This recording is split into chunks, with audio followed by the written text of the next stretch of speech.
ETF index mutual funds నేర్చుకుని stock మార్కెట్లో రాణించాలనుకుంటున్నారా? వెంటనే ఈ నెంబర్కి కాల్ చేయండి. Welcome to Suman TV. నేను మీ సుమన్ టీవీ నాగ్. అదాని ఇవాళ ఈ పేరు ఒక సెన్సేషన్. రెగ్యులర్గా మనం సెన్సేషన్ చూస్తూనే ఉంటాము స్టాక్ మార్కెట్కి సంబంధించినటువంటి వాటిలో. అయితే హిండెన్బర్గ్ రిపోర్ట్ ఎప్పుడైతే బయటికి రావడం జరిగిందో రకరకాల కథనాలు దీని మీద రావడం జరుగుతుంది.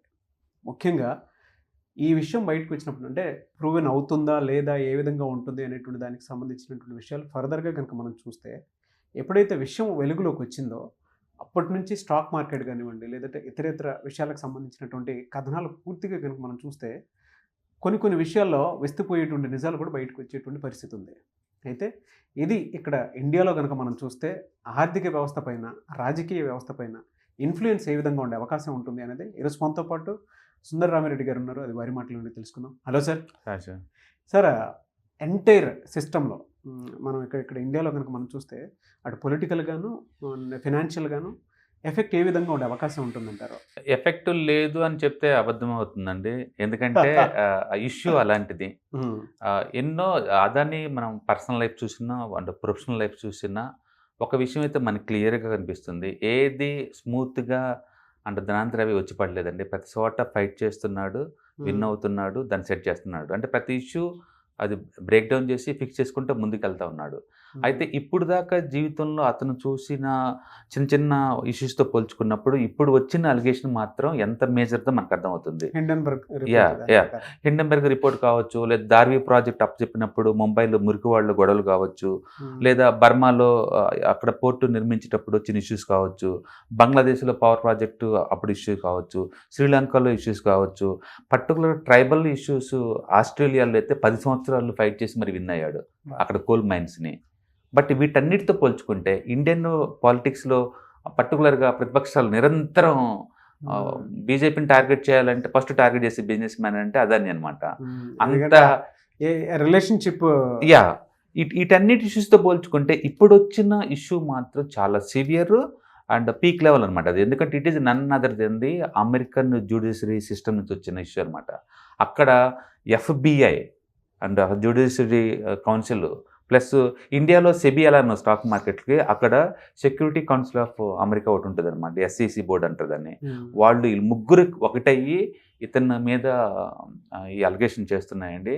కాబట్టి ఇంతకుముందు విషయం వేరు, ఇప్పుడు విషయం వేరు. ఎందుకంటే అంటే ఏ కారణాలు బలంగా బయటికి వినిపిస్తుంది అంటే సాగర్ అదానికి సంబంధించినటువంటి డీటెయిల్స్ ఏం బయటకు వచ్చాయని చెప్పేసి రైట్ ఎంత బలంగా పట్టుకున్నా లాస్ట్ 1 year నుంచి అంటే 2023 నుంచే ఈ ఇష్యూ FBI పరిధిలోకి వెళ్ళిపోయిందండి. అక్కడ స్టాక్ మార్కెట్ కంట్రోల్ చేసే బోర్డు వాళ్ళు మొదటి నుంచి కూడా దీని మీద చేస్తున్నారు. ఈ ఇష్యూ ఎక్కడ స్టార్ట్ అయిందంటే ఇండియాలో solar energy council of India అని చెప్పేసి ఒకటి స్టార్ట్ చేసి సెంట్రల్ గవర్నమెంట్, సెంట్రల్ ఏజెన్సీ అనమాట. ఈ కార్పొరేషన్ వాళ్ళు ఏం చేశారంటే గవర్నమెంట్ తరఫున ఈ సోలార్ పవర్ ప్రాజెక్టులు డెవలప్ చేయటం, ఆపరేట్ చేయటం, ఆ పవర్ని కన్జంప్షన్ చేయటం, వీటన్నిటికీ ఒక సెంట్రల్ నోడల్ ఏజెన్సీ అనమాట. వీళ్ళు ఒక పెద్ద టెండర్లు వేశారు 2000 మెగావాట్స్కి టెండర్లు వేశారు. వేసినప్పుడు అదాని పవర్ వాళ్ళు విన్ అయ్యారు. అండ్ అమెరికా నుంచి అజూర్ పవర్ అని చెప్పేసి, అజూర్ పవర్ గ్లోబల్ అనమాట, వీళ్ళిద్దరు విన్ అయ్యారు. అయితే వీళ్ళు ఆ టైంలో ఆ ప్రాజెక్టు 2000 మెగావాట్స్, తర్వాత దాన్ని 12,000 మెగావాట్స్గా మార్చారు. అది వరల్డ్లోనే one of the biggest green energy project అనమాట వరల్డ్లోనే. అంత పెద్ద ప్రాజెక్ట్ ఎగ్జిక్యూషన్కి వీళ్ళు ఓకే అన్నారు. అయితే ఇక్కడ వీళ్ళు ప్రొడ్యూస్ చేయడానికి రెడీగానే ఉన్నారు, కానీ పవర్ కన్జంప్షన్ చేయాలంటే అవతల ఎవరు చేయగలగాలి? వాళ్ళు అప్పుడు స్టేట్ గవర్నమెంట్లను అడిగారు. ఏది solar power corporation of India వాళ్ళు స్టేట్ గవర్నమెంట్స్ని అడిగారు, మీకు ఎవరికన్నా పవర్ కావాలంటే ఇది తీసుకోండి అని చెప్పేసి ఇక్కడ నుంచి.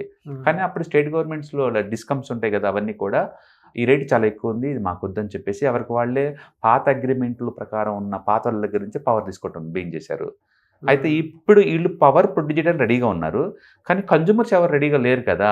అందుకని టెంపరీగా ఈ ప్రాజెక్టు లేట్ అయ్యేలాగుంది. ఆ లేట్ ఎంత అంటే అప్పటికే 2 years అవుతుంది. మరీ లేట్ అయితే టోటల్ ప్రాజెక్ట్ కొలాప్స్ అవుద్దని చెప్పేసి ఇప్పుడు అదాని వాళ్ళు ఇనిషియేటివ్ తీసుకొని ఎవరికైతే ఈ పవర్ కావాలనుకున్నారో వాళ్ళతో పర్సనల్గా మీట్ అయ్యి లంచాలు ఇచ్చారు. 2,000 కోట్ల రూపాయల వరకు, అంటే 2,020 కోట్ల రూపాయల వరకు లంచం ఇచ్చారు, ప్రధానంగా ఆంధ్రప్రదేశ్. ఎందుకంటే అప్పట్లో ఈ సోలార్ కార్పొరేషన్ ఆఫ్ ఇండియా నుంచి వాళ్ళు తీసుకున్న పవర్ 4,000 మెగావాట్స్. అంటే మెజారిటీ వాటా వాళ్ళే తీసుకున్నారు. తర్వాత జమ్మూ కాశ్మీర్ వాళ్ళు, తర్వాత ఛత్తీస్గఢ్ వాళ్ళు, ఒరిస్సా వాళ్ళు వీళ్ళందరూ పవర్ తీసుకున్నారు అనమాట అప్పట్లో.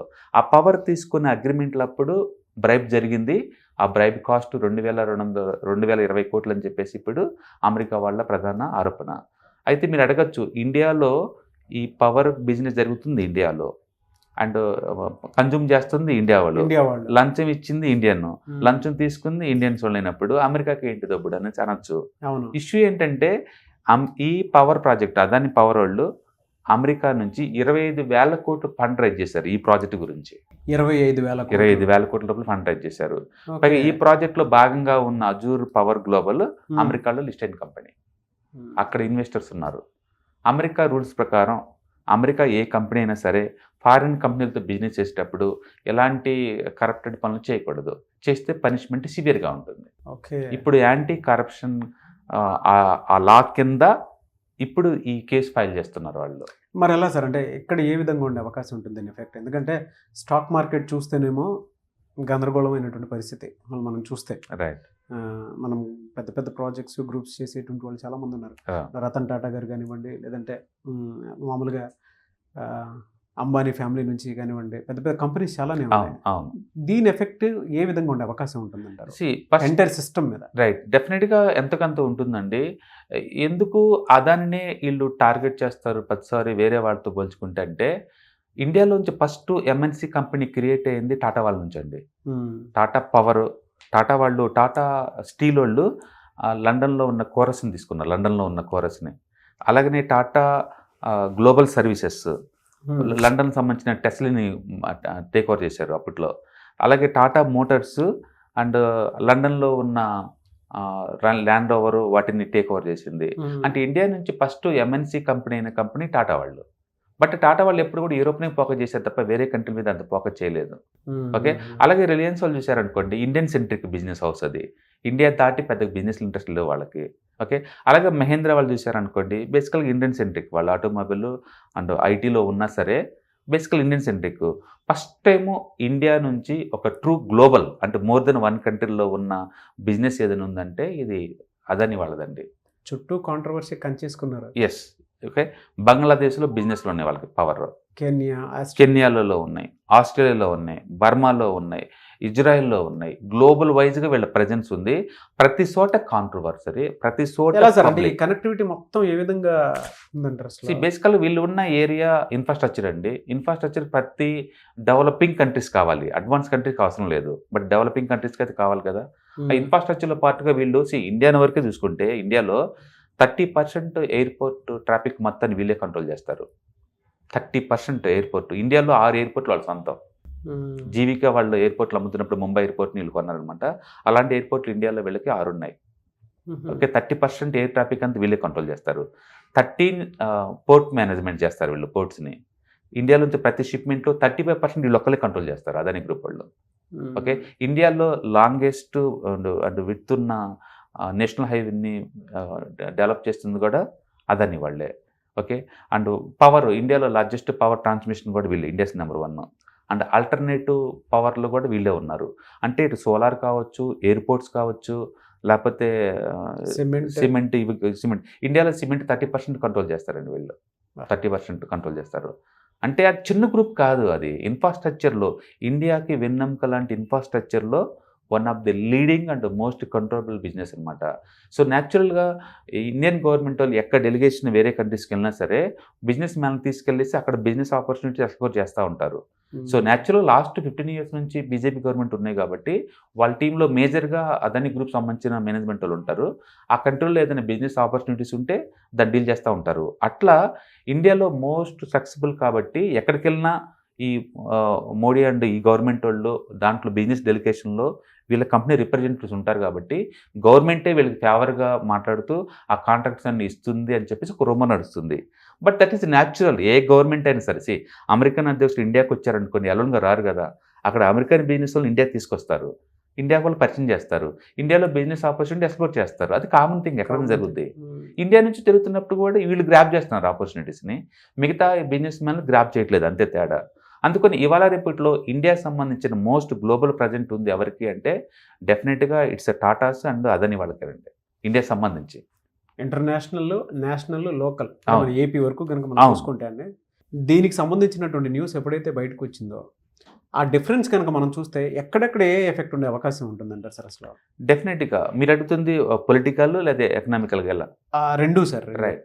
అంటే పొలిటికల్గా అడిగా అనుకో డెఫినెట్గా తెలుగు వాళ్ళని టచ్ అవుతుందండి. ఇది ఇండియా మొత్తం కన్నా ఎక్కువ టచ్ అవుతుంది మన తెలుగు వాళ్ళని. ఎందుకంటే ఈ వాళ్ళు పవర్ ఆల్మోస్ట్ 1200 మెగావాట్స్ పవర్లో మేజర్ పోర్షన్ కన్జ్యూమ్ చేసింది ఆంధ్రప్రదేశ్ వాళ్ళే. అప్పటి వరకు ఉన్న పవర్ అగ్రిమెంట్లు అన్ని కాలదని అంటే ₹2.50 దగ్గర అంటే చాలా కాస్ట్లీస్ట్కి పవర్ పర్చేజ్ చేసింది వాళ్ళే. ఒక ఆంధ్రప్రదేశ్కే ఈ అమెరికన్ వాళ్ళు పెట్టిన 2020 కోట్ల లంచం ఏదైతే ఇచ్చారంటున్నారో అందులో మెజారిటీ వాటా రఫ్గా అరౌండ్ 1500 కోట్ల రూపాయలు అండ్ తెలుగు గవర్నమెంట్స్కి వెళ్ళిపోయింది అని చెప్పేసి వాళ్ళ ప్రధాన ఆరోపణ అనమాట.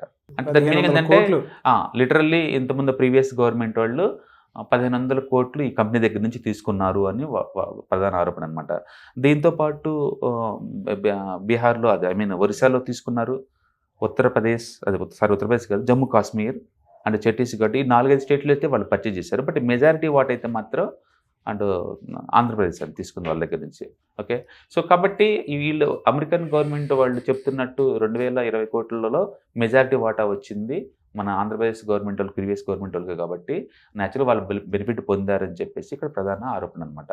అందుకని పొలిటికల్గా అది ఇష్యూ అయ్యే ఛాన్స్ ఎక్కువ ఉంది. కాకపోతే బీజేపీ అంటే నరేంద్ర మోదీ గారికి తర్వాత ఇటు అదానీ గ్రూప్కి సంబంధించినటువంటి వాటిలో ఎలా ఇంపాక్ట్ ఉండే అవకాశం ఉండొచ్చు అంటారు? డెఫినెట్గా వీళ్ళు ఎవరైతే డీల్ చేసే స్టేట్ గవర్నమెంట్ ఏవి కూడా బీజేపీ గవర్నమెంట్స్ కాదండి. అందుకని నాన్ బీజేపీ గవర్నమెంట్. ఇప్పుడు ఇందులో ఎపిసోడ్లో బీజేపీ వాళ్ళు ఎపిసోడ్ ఏం లేదు, నాన్ బీజేపీ. ఎందుకంటే ఆంధ్రప్రదేశ్లో అప్పుడు ఉంది వైఎస్ఆర్సీపీ వాళ్ళు, అండ్ ఒరిస్సాలో ఉంది వాళ్ళు కాదు, జమ్మూ కాశ్మీర్లో ఉంది వాళ్ళు కాదు, ఛత్తీస్గఢ్లో ఉంది వాళ్ళు కాదు. కాబట్టి అందులో ఈవెన్ తమిళనాడులో కూడా ఉంది వాళ్ళు కాదు ఆ టైంలో.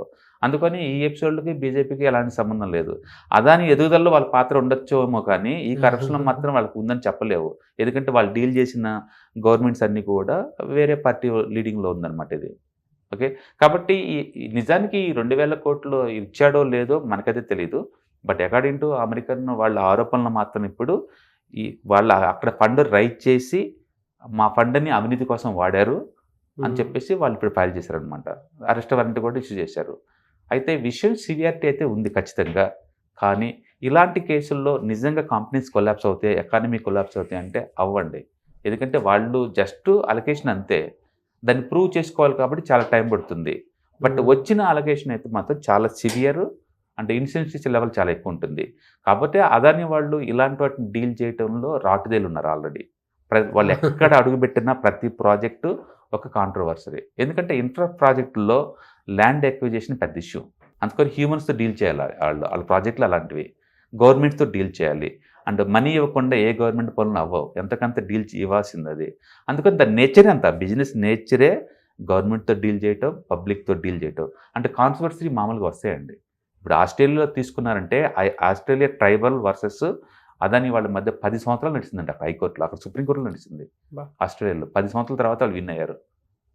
అలాగే శ్రీలంకలో కూడా, అలాగే మన రీసెంట్గా ఇండియాలో అంటే కొచ్చిన్ కేరళలో కూడా అంటే ఫిషర్మెన్స్ తోటి 4 నెలలు ఫైటింగ్ వాళ్ళకి. అంటే ప్రతి చోట కంట్రోల్. ఇప్పుడు ధారవి ల్యాండ్ బ్యాంక్ ముంబైలో అది కూడా పెద్ద ఇష్యూ. అందుకని వాళ్ళు ఎక్కడ అడుగు పెట్టినా వాళ్ళ కాంట్రవర్సీ ఉంది, వాటిని టేక్ ఓవర్ చేసుకుంటూ ముందు పోతూ ఉన్నారు. బట్ ఇప్పుడు ఇది కాదు, వాళ్ళ పర్సనల్ లైఫ్ చూసినా సరే చిన్న వయసులో ఉన్నప్పుడే కిడ్నాప్ చేశారు. ₹1 ఇస్తే తప్ప వదలమని చెప్పేసి బెదిరించారు. ఆ కిడ్నాప్స్ తప్పించుకున్నాడు. తర్వాత తాజ్ హోటల్ బాంబ్ బ్లాస్టింగ్లో మనోడు అక్కడే ఉన్నాడు 1 డే మొత్తం. ఆ ఎపిసోడ్ నుంచి తప్పించుకున్నాడు. అందుకని పర్సనల్ లైఫ్ చూసినా ప్రొఫెషనల్ లైఫ్ చూసినా మొత్తం కాంట్రవర్సరీ అంటే మొత్తం కూడా అప్ అండ్ డౌన్ అవుతూ వస్తుంది.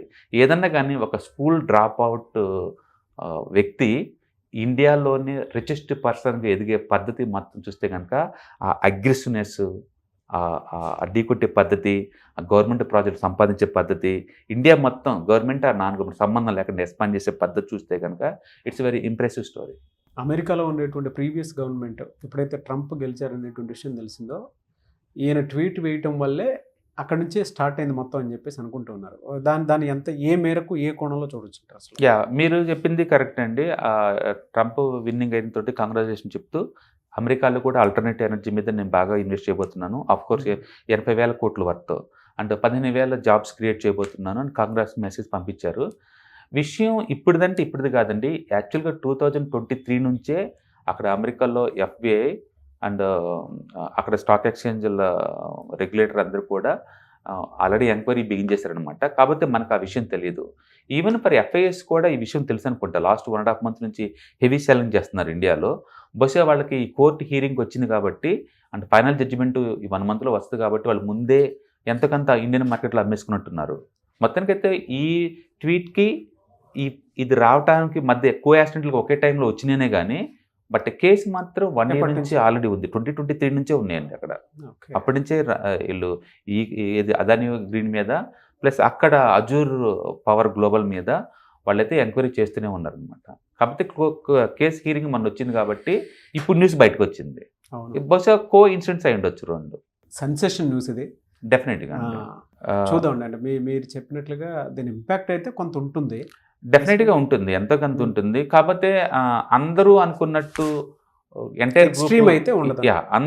అంత బిజినెస్లో ఈ అలొకేషన్స్ రావటం, కోర్టుకి వెళ్ళటం, ఫైట్ చేయటం, తర్వాత ఎంతకంత కాంప్రమైజ్ అయ్యి 2 పార్టీలు సెటిల్మెంట్ చేసుకోవటం అనేది మనం కొన్ని 100 కేసుల్లో మనం చూసాము. ఫండమెంటల్లీ సౌండ్ కంపెనీస్ అవన్నీ కూడా ఫుల్ క్యాష్లో ఉన్న కంపెనీస్. అదాని పోర్ట్స్ కావచ్చు, అదాని పవర్ కావచ్చు, అదాని ఎంటర్ప్రైజెస్ కావచ్చు, ఏసీసీ సిమెంట్ కావచ్చు, ఎన్డీటీవీ కావచ్చు, అంబుజా సిమెంట్ కావచ్చు, అదాని గ్లోబల్ కావచ్చు, అదాని విల్మోర్ కావచ్చు, ఇవన్నీ కూడా అండ్ ఫుల్ ఇన్ఫ్రాస్ట్రక్చర్లో లీలమైన companies and full cash flow ఉన్న బిజినెస్ మోడల్స్ అండి. అందుకని ఇష్యూ చైర్మన్ మీద డైరెక్ట్ గ్రూప్ హెడ్ మీద వచ్చింది కాబట్టి మనం మాట్లాడుకుంటున్నాం కాబట్టి, అదర్వైజ్ కంపెనీస్ అయితే చాలా మంచి హెల్దీ అండి అవి. ఓకే, అండ్ ఒక రోజులో అన్ని లోవర్ సర్క్యూట్ పడ్డాయి. ఈ రోజు అయితే స్టేబుల్ అయింది. నాకు తెలిసి నెక్స్ట్ 1 week కల్లా మొత్తం నార్మల్ అయిపోద్దండి. అందుకని మనం అందరూ ఊహించినంత సివియర్ ఇష్యూ అయితే ఏముండదండి ఇక్కడ. సివియర్ ఇష్యూ అదేలేండి. మీరు ఇందాక ఒక మాట కూడా అన్నారు, మొత్తం రాటు తెలిపేమన్నటువంటి రైట్ వాళ్ళు ఉన్నారు. ఏ విధంగా కూడా వాళ్ళకి లీగల్ టీమ్ ఆ రేంజ్లో ఉంది. ఎందుకంటే and 2 years back Hindenburg report వచ్చినప్పుడు కూడా ఇంకా అదాని పని అయిపోయింది, కొలాప్స్ అని అన్నారు. 50% డ్రాప్ అయింది ఎంటైర్ స్టాక్స్ అన్ని కూడా. వరల్డ్లో 3rd బిగ్గెస్ట్ రిచెస్ట్ పర్సన్గా ఉన్న వ్యక్తికి అయితే 100 దాటి అవతలకి వెళ్ళిపోయాడు ఆ ఎపిసోడ్ తోటి. మళ్ళీ అవే విధంగా అన్ని స్టాక్స్ మళ్ళీ పైకి వచ్చేసినాయి. ఒక అదాని పవర్ సొల్యూషన్ తప్ప మిగతా మొత్తం మళ్ళీ ఆల్ టైమ్ హైకి వచ్చేసినాయి. మళ్ళీ ఇప్పుడు డ్రాప్ అవటం బీన్ అవుతున్నాయి. బట్ డెఫినెట్గా మళ్ళీ వితిన్ 2-3 years కల్లా మళ్ళీ ఆల్ టైమ్ హైకి వెళ్ళిపోతుంటాయండి. End of the day business does matter. Cash flow కనుక ఉన్న ఏ బిజినెస్ మోడల్ అయినా సరే సస్టైన్ అవుతుంది. ఇంకా అలొకేషన్స్ అంటావా, అంటిల్ అది ప్రూవ్ అయ్యేంత వరకు మనం వాటి గురించి దాని డెఫినెస్ ఏందో మనకు తెలియకుండా మనం మాట్లాడలేం కదా. కాబట్టి వాళ్ళేమో ప్రైమరీ ఎవిడెన్స్ ఉంది, వీళ్ళు మా అమెరికన్ మనీ కలెక్ట్ చేసేసి బ్రైబ్స్ కోసం వాడారు, మా మనీని వాడారు కాబట్టి మాకు దానికి రీజనబుల్ కావాలని అంటున్నారు. వీళ్ళేమో అసలు అలాంటి ప్రాక్టీస్ మాకు లేదు, మేము బ్రైబ్ ఇచ్చే అలవాటు మాకు లేదని వీళ్ళు చెప్తున్నారు. సో లీగల్ కౌన్సిల్ ఏం చేస్తే మనం చూడాలి. కాబట్టి అదాని గ్రూప్ వాళ్ళకి ఇలాంటి అలొకేషన్స్ ఫేస్ చేయటం అనేది మొదటేం కాదు. మొన్నటిదాకా సెబీ చైర్మన్తో సంబంధాలు ఉన్నాయన్నారు. మోడీ గవర్నమెంట్ ప్రాజెక్టులన్నీ పుణ్యాన్ని వాళ్ళకి ఇస్తుందన్నారు. అండ్ ఇండియన్ గవర్నమెంట్ ఎఫిషియన్సీ వాడి వేరే దేశాల్లో ప్రాజెక్టులు సంపాదించుకుంటున్నారు అన్నారు. ఇండియాలో వచ్చిన ప్రతి ప్రాజెక్ట్ ఏది స్మూత్గా వచ్చింది కాదు. ఇప్పుడు మన తెలుగు రాష్ట్రాల్లో చూసుకోండి, కృష్ణపట్నం తీసుకున్నారు వాళ్ళు, జీవిక వాళ్ళది బొంబాయి ఎయిర్పోర్ట్ వాళ్ళు తీసుకున్నారు. అంటే చాలా ప్రాజెక్టులు, ఈవెన్ తెలంగాణ గవర్నమెంట్ కూడా మనీ మధ్య ప్రాజెక్టులు తీసుకెళ్లారు. అందుకని ఏ గవర్నమెంట్లో ఉన్నా సరే టెండర్లు వేసి ప్రాజెక్ట్ సంపాదించుకోవటం అనేది వాళ్ళది వెన్నతో పెట్టిన విద్య. ఇర్రెస్పెక్ట్ ఆఫ్ బీజేపీ నాన్ బీజేపీ సంబంధమే లేదు. ఓకే, ప్రతి చోట అడుగు పెట్టిన చోట విన్ తప్ప లూజ్ అవ్వటం వాళ్ళకి తెలియదు అనమాట. అంతగా రాటుదేలిన గ్రూప్ అండి అది. అండ్ ఇష్యూస్ అయితే సివియర్గా ఉన్నమాట నిజం. బట్ వెయిట్ అండ్ వాచ్ అని ఉంటాయి. ఏదైనా కానీ స్టాక్ మార్కెట్లో కార్పొరేట్ గవర్నెన్స్ ఇష్యూ లేకుండా ఉన్న కంపెనీలో ఇన్వెస్ట్ చేయడం బెటర్. అంటే టెంపరీగా మనం ఎమోషనల్ ఫీల్ అయ్యి పెట్టే బదులు అసలు కార్పొరేట్ గవర్నెన్స్ ఇష్యూస్లో ఎలాంటి లేకుండా నీట్గా క్లీన్గా ఉన్న కంపెనీలో ఇన్వెస్ట్ చేయడం ద్వారా ఏంటంటే లాంగ్ టర్మ్ వెల్త్ క్రియేట్ చేసుకోవచ్చు. లేదు అంటే కాంట్రవర్సరీ ఉన్న కంపెనీలు పెడితే ఏమవుతుందంటే సడన్గా సింగిల్ న్యూస్ తోటి ఇలా పోర్ట్ఫోలియో 20-30% డ్రాప్ అవుతూ ఉంటుంది అనమాట. అవును, అందుకని సింగిల్ కార్పొరేట్ గ్రూప్లో ఇన్వెస్ట్ చేయడం చాలా కష్టం అనమాట. Better to diversify the portfolios అనమాట. తద్వారా బెటర్ అనమాట. ఓకే, దీంతో పోల్చుకున్న టాటా వాళ్ళది ఎథికల్ వాళ్ళు, ఇలాంటి కాన్సెప్ట్స్ వాళ్ళు బిజినెస్ చేస్తున్నారు. బట్ ఈ రేంజ్లో కాదు. కాకపోతే వాళ్ళు ఇన్ఫ్రాస్ట్రక్చర్ లేరు, వాళ్ళు ఉన్న ఏరియాలో అంత కాంట్రవర్సీ బిజినెస్ కాదనమాట అది. ఇప్పుడు టీసీఎస్ ఉందనుకోండి, టీసీఎస్కి 50% ఇన్కమ్ ఒక అమెరికా నుంచే వస్తుంది. బట్ వెరీ ఎథికల్గా వాళ్ళు చేస్తున్నారు ఆ బిజినెస్ని. బట్ వీళ్ళ ప్రాక్టీస్ ఏంటంటే వీళ్ళది ఇన్ఫ్రాస్ట్రక్చర్ కాబట్టి అంత ఎథికల్గా ఉండే గ్రూప్ కాకపోవచ్చు, అది మనకు తెలియదు అవంతా. మొత్తానికి ఏదైనా కానీ మొదటి నుంచి కూడా అదానీ అండ్ కాంట్రవర్సిటీ అండ్ పాలిటిక్స్ ఇవన్నీ జాయింట్గా మూవ్ అవుతున్నాయి. అది కాబట్టి వీటిల్లో ఏంటంటే అప్ అండ్ డౌన్స్ అనేది ఉంటాయి ఖచ్చితంగా. అందుకని యాజ్ ఏ ఇన్వెస్టర్గా మీరు అదానీ గ్రూప్లో పెట్టేటప్పుడు 1-2 సార్లు థింక్ చేసుకోండి. ఫ్యూచర్లో కూడా ఏదో ఒక న్యూస్ వస్తుంది అండ్ పోర్ట్ఫోలియో ఈజీగా 20% అటు ఇటు షేక్ అయ్యే ఛాన్స్ ఎక్కువ ఉంది. కాబట్టి better to diversify the portfolio. Good suggestion అండి. Anyways sir, thank you sir, thank you so much.